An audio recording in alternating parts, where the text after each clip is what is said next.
The coronavirus pandemic has accelerated the large divide between rich and poor. 2020 was a boom year, at least for the wealthiest. In fact, the world's 5 richest people saw their collective wealth soar by $269 billion. Tech moguls like Jeff Bezos, Elon Musk and Bill Gates cashed in, riding a wave of rocketing asset prices, fueled by central bank stimulus and huge demand from housebound consumers dependent on mobile devices.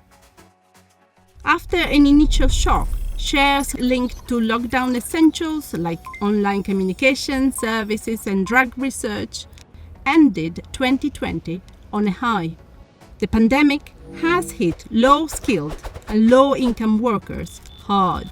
Their jobs were the first to go in lockdowns, while many roles in professional services actually increased. Globally, up to 40% of people on higher incomes were able to work from home, more than double the proportion of the lowest paid.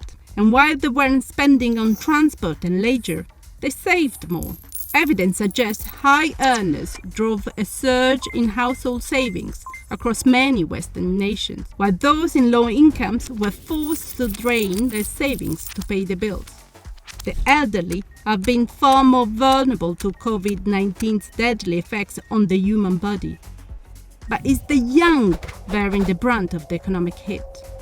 When virus-induced unemployment peaked in developed countries, the jobless rate among those under 25 years old was more than twice as high as for older workers.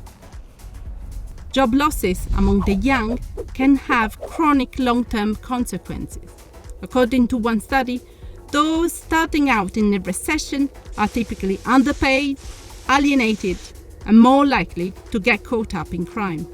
The pandemic is making a global inequality crisis worse, with no obvious remedy in sight.